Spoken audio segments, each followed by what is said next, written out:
Good morning. Appreciate y'all for tuning in and rocking with us for another edition of the Morning Breeze, man. Always rocking with you guys, as always, man. Outside of me, I got my guy, Mr. Media himself, Jordan JC, in the building.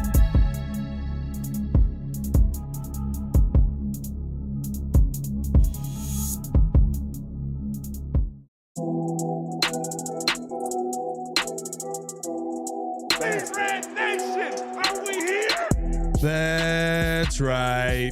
The best show for Chicago sports. Back in the building, baby. Heather Designer back at it again. We got NFL football tonight.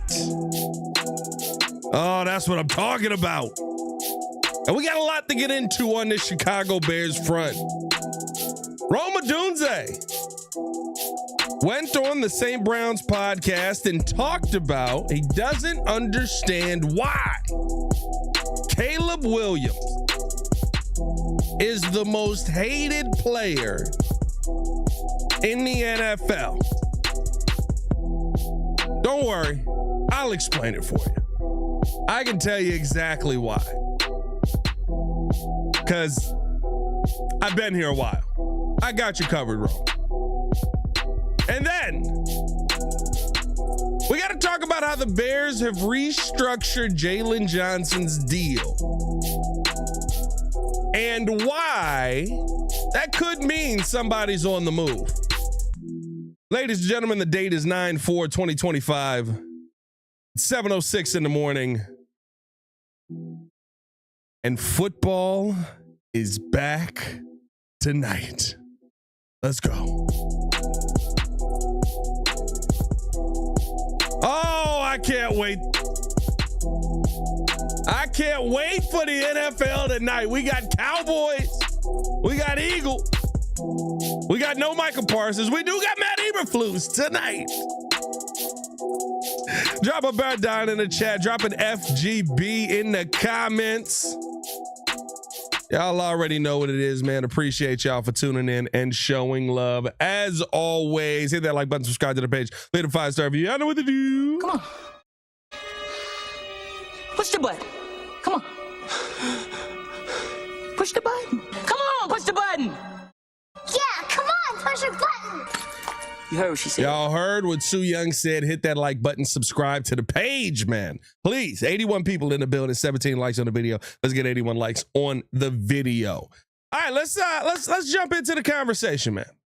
Yesterday on the podcast, the St. Brown's podcast, Rome Odunze was talking with the St. Brown brothers, and they brought up every move that Caleb makes. It seems like he gets hate. That is completely unnecessary. Every single time Caleb does anything or acts different or, posts a video or anything that he does, any move that he makes, people react in the most insane way. And I love Rome Odunze going, bro, they really be on Buddy Dick. I don't get it. And I'm here to explain this to anybody who may be new. Maybe you're a USC fan who doesn't understand the dynamics of quarterback around the city of Chicago. But you truly do have essentially two scenarios here playing out at once. And it's all falling on Caleb Williams' shoulders. Number one, you have a franchise who, I'll be honest with you, I think the saddest part about this is it does start with the fan base. It does start with Bears fans. The national media makes it worse, makes it louder. But it does start with Bears fans. You have a fan base that's never seen a quarterback. It is dying to see one. You have a fan base who the best quarterback that most of them have seen in their lifetime, some would argue Jim McMahon, but truly is Jay Cutler. And so because of that, you have a fan base right now that is a little bit more rabid. When you add to that as well, that there was a loved quarterback here in the city who also was hated in this manner, in Justin Fields, who was moved on from to acquire Caleb Williams. I know you weren't here for it, Rome, but there was the great quarterback divide of 2023.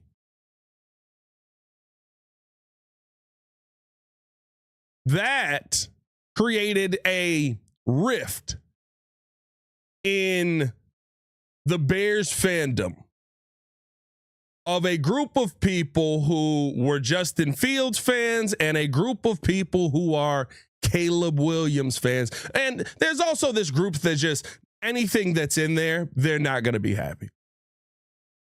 Those are usually the three factions. You got the group of Bears fans, you got which are going to rock with whatever quarterback, which I would say are the Caleb Williams fans. You got your rude group of Justin Fields fans who can't let go.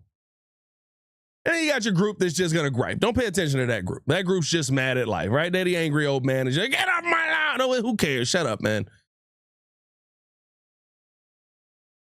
So it starts with the fan base here. By the way, I was the Justin Fields guy. I was the guy that wanted to see Justin Fields stay here. When Caleb Williams showed up, I was like, bet this is my quarterback now. Let's find out about this young man. Let's talk more about this young man. Let's see what he can do objectively. And so when you have all of that going on within the fan base, it makes Caleb an easy target. Just here locally in Chicago. Most of it, I would say, has absolutely nothing to do with Caleb Williams. Doesn't have to do with him as a person, can't, because he's not a bad dude. Doesn't have to do with him as a player, can't, because he didn't have a bad rookie season. Most of the hate that you see on Caleb Williams has absolutely nothing to do with Caleb Williams. Most of it comes from the fact that there is still a faction of the fan base that is holding on to what was once here in Justin Fields, and there is still a faction of the fan base that is holding on to what has never been here in the quarterback position.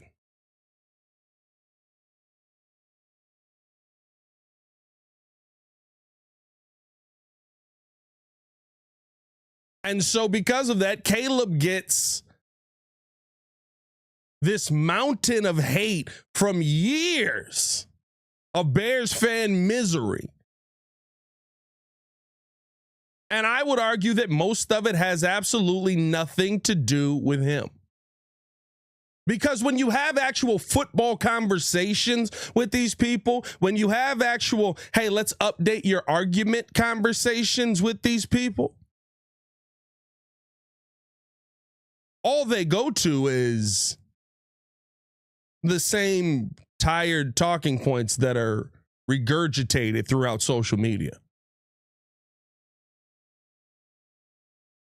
Paulie G with the super chat. Shout out Paulie G. Appreciate you supporting the channel in that manner, my guy. Said people just hate successful people also because he struggled his rookie year while other QBs in the same class did well. No one wants to talk about how our coaching staff was this year. Will let us know. Listen, that plays into it.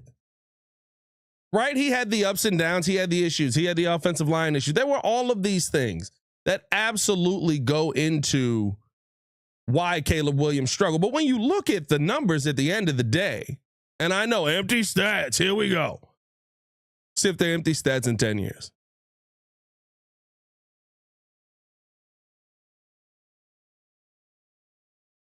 When you look at the numbers at the end of the day, he was fine for a rookie. Would I want those same numbers this season? No. Because I want him to continue to develop, continue to do better, continue to move in the right direction. Now, on top of that, that's just the local fan base. On top of that, now you add in the national noise. The people who aren't watching anything, who have these generational expectations on Caleb Williams, but you're not actually seeing the day in and day out issues that Caleb Williams is going through. So you have to come up with a reason why this guy you went on national TV to talk about to beat your chest over is struggling. You now have to justify why you went on TV and essentially, because you were so gung-ho and weren't looking at the situation that was actually here and weren't looking at the players that were going to be here, and you just felt like, oh my God, it's got to be the greatest thing ever. Well, who's playing the offensive line? It seemed to never be a question when Caleb Williams walked in. It was just that he was going to be the greatest things in sliced bread. Now you have to come out and figure out, well, how do I make myself not look crazy? And that's what you're starting to see.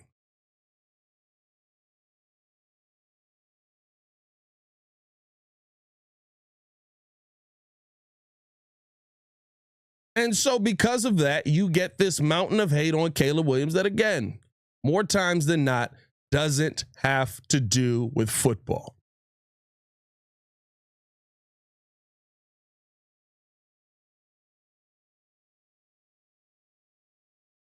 And so I think that when you break it down at its core, Caleb Williams has a good season this year. Everybody will be on board.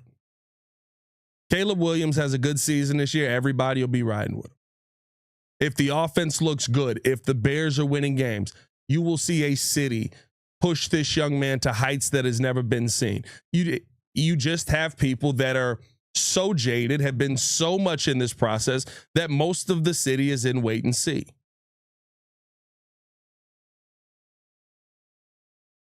And so because of that, the accolades aren't screamed in the same manner that the issues are.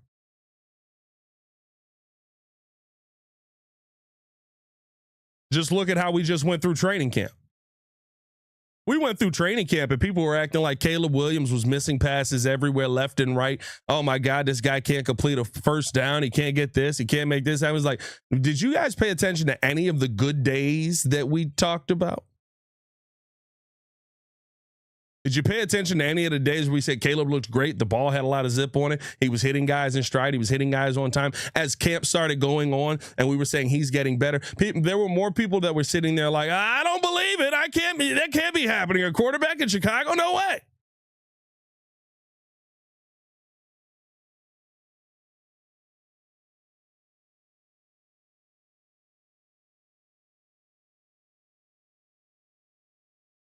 I don't know what your name is, brother. I was trying to figure this out. I think that's an interesting way to spell it. I think we're going 666 here. It said haters want Caleb to be the diva that Sanders and Rodgers are so bad, and they nitpick every single thing he does. I kind of agree with that. Like there is this. You're waiting for him to be the spoiled brat, the NIL kid, the all of these things that have been negatively put on his name. And I don't think he's shown any of that. I mean, the biggest issue that a lot of people had with him was, he said before he came to the Bears, he didn't want to come to the Bears. I think that article too, like there was so much about that article, and hit that like button if you agree, subscribe to the page, leave a 5-star review. Y'all know what to do. That article in itself, when the book was coming out and that Caleb said he didn't want to come to the Bears, that is the perfect example of this, because at the end of that article, it literally says, by the time he met with Bears brass, he realized that he felt he could change this franchise, and he said, I want to go to Chicago. Nobody saw that part.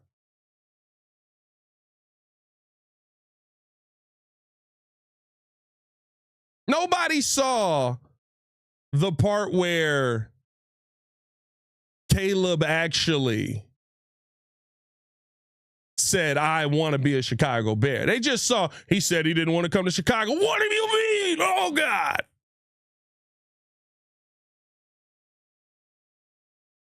And so, honestly, that is the reasoning behind it. Being quarterback in Chicago is hard. Ask Justin Fields. Ask Mitch Trubisky. I'd say ask Jay Cutler. I'd say ask Rex Grossman, who took us, well, the defense took us, but who was a part of a team that took us to a Super Bowl. Ask Rex Grossman how hard it is to play quarterback in this city. And yet, because of all that, after all that, with all of that, you still have there's a stroke for you. There's my stroke of the morning. We got to get a stroke doctor sponsor for every time we do something like that. After all of that, you still have a quarterback that takes the barbs in stride, that understands what the issues are, that comes to work every day, and from what I've seen has continued to grow. You have a quarterback that Ben Johnson feels like we can go out here and win this season with. I don't know if we're going to reach the heights that Ben Johnson is thinking here.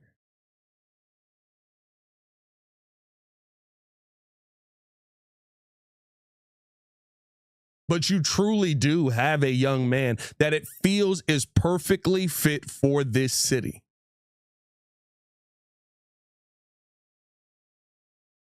Because no matter what, no matter how bad it gets, no matter how dark the conversation is, no matter how insane, he comes in, he does his job, he doesn't say much about it,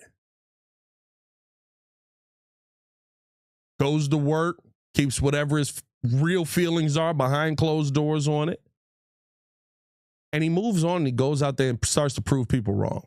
Not many things were proven wrong about Caleb Williams last season. How many conversations people had that were proven wrong about Caleb Williams last season? I give the young man credit, and I'm riding with him. And I think for me, too, I am a little bit different than most. He plays for my team. I can sit here and find the negative and not believe that he's going to reach these heights. And there are things I do question about Caleb Williams. I'm not going to sit here and tell you I don't. But the good is really freaking good. When he's good, he's really freaking good. And you just gave him Ben Johnson, and you just gave him an offensive line, and you just gave him more weapons with Luther Burden and Colston Loveland.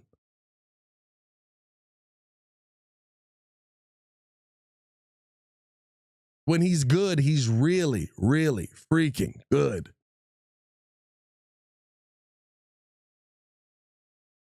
And so for me, I'm confident in this young man. I think this is going to be the season that we truly get to see what a franchise quarterback looks like here in Chicago.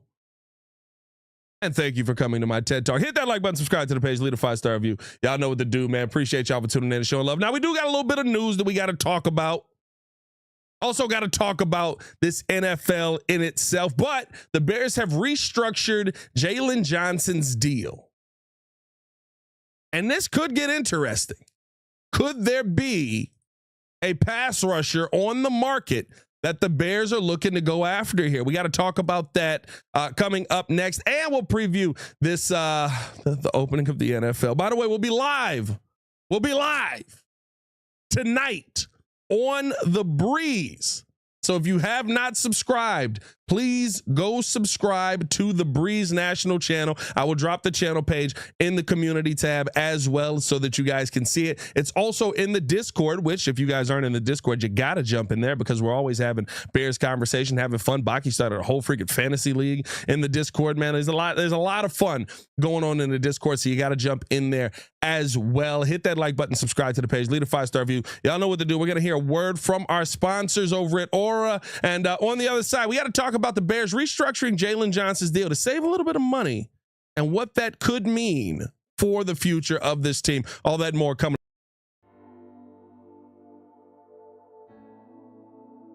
Appreciate you guys for tuning in and watching the show. Today's episode of the podcast is brought to you by Aura. Have you ever done a Google search on your own name. You'd be surprised what pops up. Your full name, email address, home address, health records, your relatives. It's all out there. And that's why I've been using Aura, the sponsor of today's video. Aura shows me which data brokers are selling my information and automatically submits opt-out requests just for me. Cleaning up my information not only helps reduce the amount of spam I get, but it protects me from hackers who could use that information to help them access my social media, bank accounts, and other sensitive information. It's really simple to set up. I don't have to download several apps or go to things like antivirus, VPN, password management, parental controls, identity theft, but you can get all of that in one place with Aura. I get everything at one affordable price as well. You may already have one or two of these tools, but not having Aura is like leaving the front door locked while leaving the back door and windows wide open. For you to be able to take advantage of Aura, we got a special deal for you here today. Stop data brokers from exposing your personal information. Go to my sponsor at https:/aura.com/the Windy City. Again, that is aura.com/the Windy City to get a 14-day free trial and see how much of your information is being sold.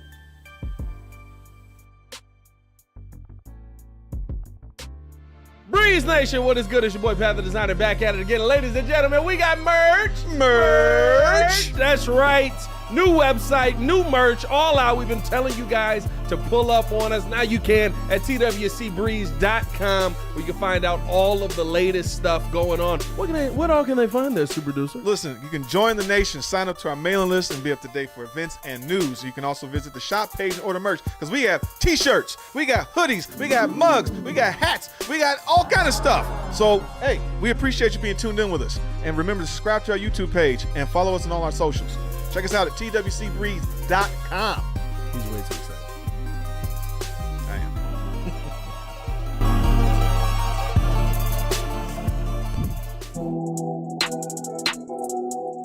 Hey, you can cop this real nice hat here. Got some hoodies as we're getting back into hoodie weather. Chicago sports. And oh, we got some merch coming your way, ladies and gentlemen. Yeah, we got some merch coming your way. Oh, we got some Bears merch, got some Bulls merch. Your boy's been designing. If you in the Discord, you know what we talking about. Gave him a little sneak preview in the Discord. That's what you get in the Discord, man. Make sure that you join the Discord. Appreciate y'all for tuning in and showing love, man. Get all the up-to-date content. Also, make sure that you guys stay tapped in with us on the Breeze National Show. We're going to be live tonight talking Eagles and Cowboys. We're going to be live reacting to that. So a lot of fun there, man. Appreciate you guys for tuning in and showing love. As always, man, hit that like button, subscribe to the page, leave a 5-star review. Y'all know what to do. We got over 100 in the chat. Over 200 in the chat. 200. Good morning. All right, let's talk about this Jaylon Johnson situation. The Chicago Bears have restructured Jaylon Johnson's deal, essentially clearing up about $8 million in cap space, allowing for the Chicago Bears to possibly go out there and add another player. Who could that player be that the Bears are looking to add? Now, the Bears did not have, excuse me, a ton of cash left over to begin with, right? Which is why when the Micah Parsons deal came down, I was like, it was going to be very, very difficult for the Bears to go out there and add a guy like Micah Parsons.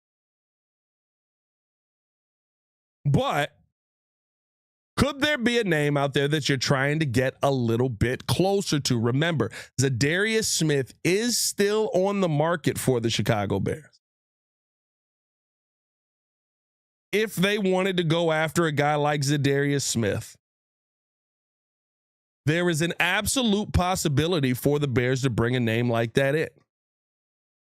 Now, how much would a Zadarius Smith cost? That's going to be the interesting question, because there is a little bit of a bidding war, if you will, possibly happening here. The Lions are still talking about possibly a reuniting situation here with the 32-year-old. There's multiple teams that are feeling like, they could add that kind of pass rusher to the team.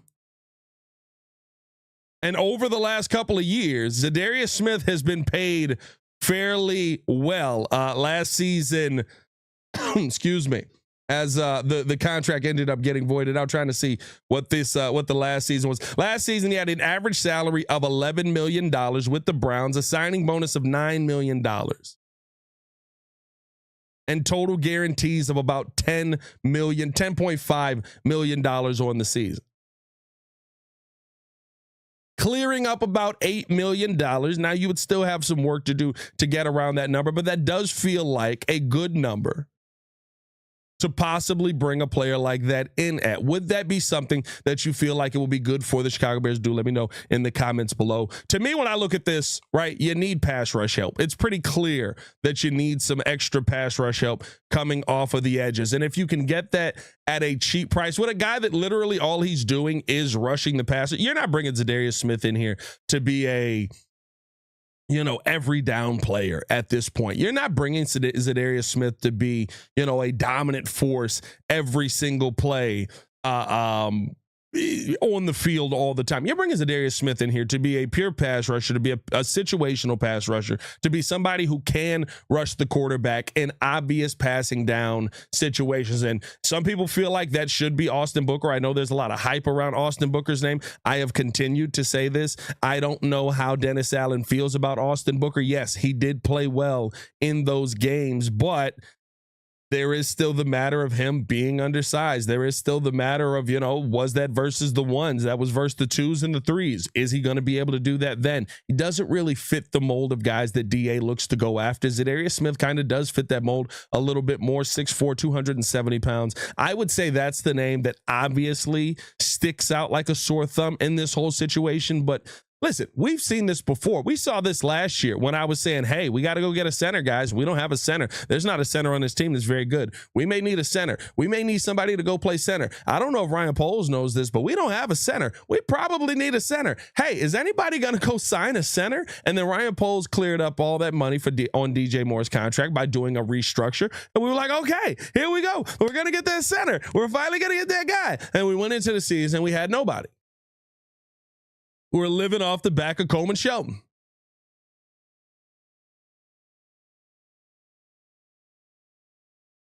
So while I feel like this could be a real situation for a pass rusher, while I feel like this could be a real situation to go out there and get somebody who can help you with this pass rush, and I'll be honest with you, we do have to do this as well. As Zadarius Smith, he does have 69 total sacks on the season. He had 9 sacks last season between Cleveland and Detroit. He had 4 sacks in Detroit, 5 sacks in Cleveland, 9 sacks, 5.5 sacks the year before, 10 sacks, 12.5, 12.5, 8.5, 3.5, 1, 5.5 throughout his career. There's a couple of years in there where with the 1 year in Green Bay where he got banged up, where he didn't record a sack there. But here's the thing as well that we have to take into account.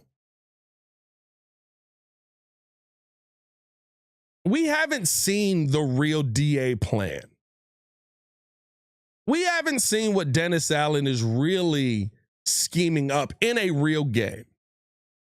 Now, does that mean that Dayo Odangbo is magically going to beat his man every single time? No. I talked with Yurko on the Chicago Bears podcast yesterday. He doesn't like the path that Dayo takes. He says he takes the path of least resistance, or he tries to, and a lot of times that takes you out of position to go get the quarterback. Doesn't like how Dayo is rushing the passer. Doesn't like his awareness of the ball. Those are things that are a little bit concerning as you bring in a $16 million pass rusher here. But I've continued to say this. It feels like Dennis Allen's goal is create the pressure from the interior defensive line, which is why you draft Shamar Turner, which is why you go out there and you add a guy like Grady Jarrett. It feels like Dennis Allen's goal is to create this pressure from the interior and have your edges benefit from the quarterback having to run left and or right. Now, you have to create that pressure from the interior, and we didn't see enough of that. This is going to be a team that is going to blitz. You're going to have a lot of exotic blitzes. There's going to be a lot of pressure from your DBs on this team to try and get to the quarterback. We know that how Dennis Allen truly runs his defense, right? There's going to be a lot that is added here that isn't going to come from the two edges. Is that a good thing? I don't know yet. Depends on if we're winning football games. And you can win that way. You can beat some of the bad quarterbacks that way. But when real talent, when real quarterbacks, when the big names come in, a lot of times they're getting rid of the ball so fast that blitzing pressure doesn't get home. So you still need to create that pressure with your front four, no matter the situation, no matter the opportunity or whatever it is. It's always better to be able to create that pressure with your front four.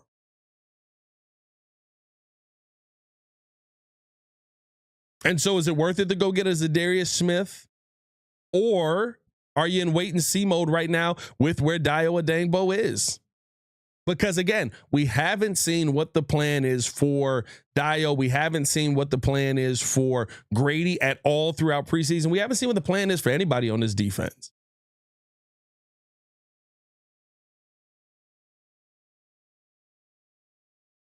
Because truly, we haven't yet seen what this defense looked like. I don't think Dennis Allen sent a single blitz in that Kansas City game until like the third or fourth drive, honestly.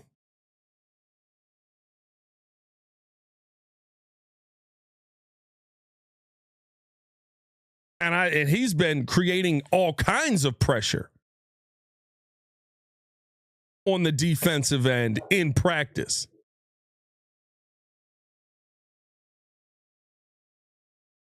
He's been creating all kinds of pressure.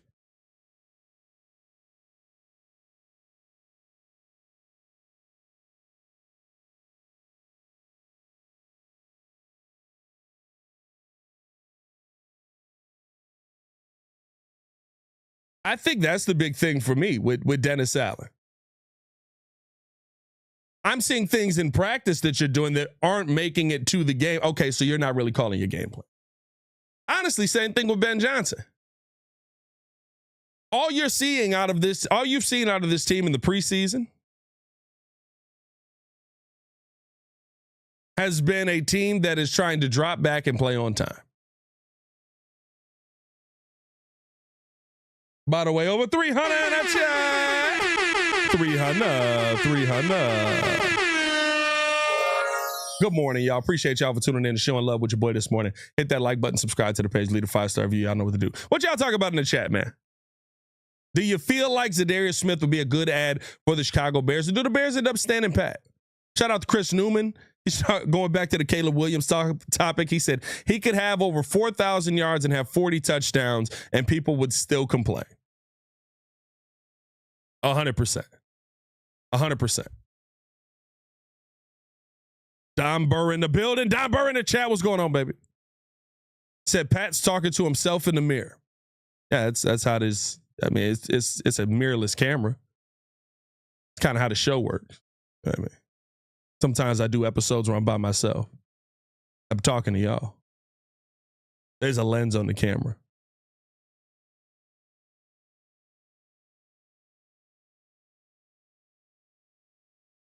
Andre Bryant says DA struggles with fast QBs because once the blitz doesn't get home, the fast QBs scramble for positive yards. Listen, you got to play your gaps. You got to play your gaps. That's what it comes down to.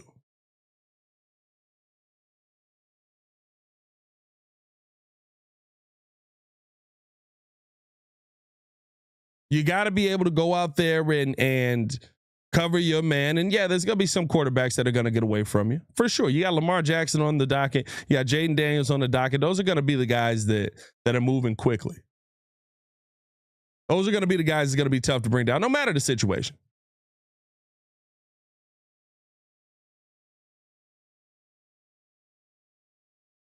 So the big thing is just when you send that pressure, especially if it's a Kyler Gordon or a Jaquan Brisker, don't get overrun. That's why you send a Jaquan Brisker or a Kyler Gordon on that. So you don't have this big hulking lineman trying his best to not get thrown out of position.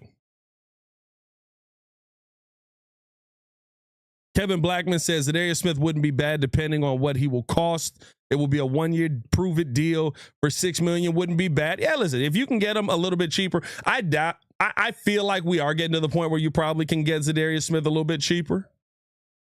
Honestly. I feel like we are at the point where you probably can get Zadarius Smith on a 1-year, $8 million, $10 million deal where it's not crazy.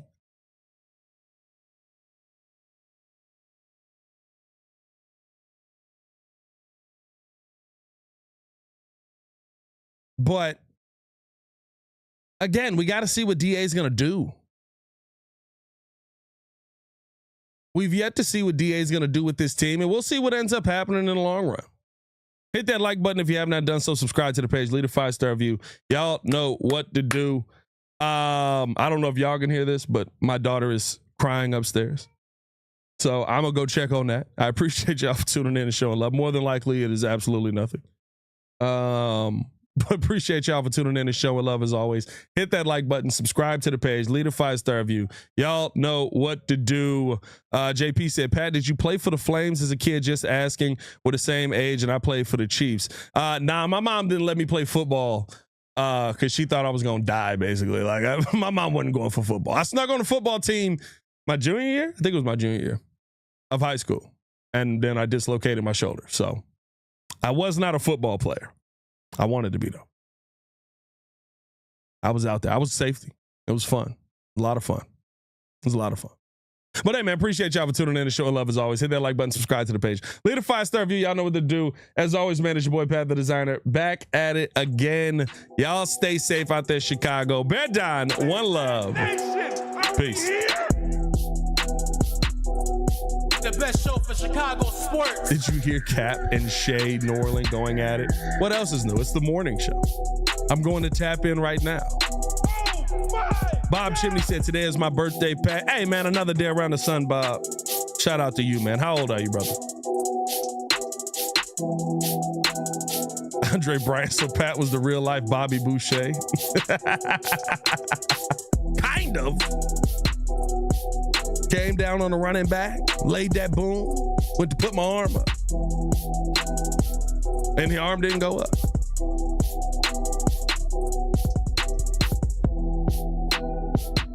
NFL pack tonight.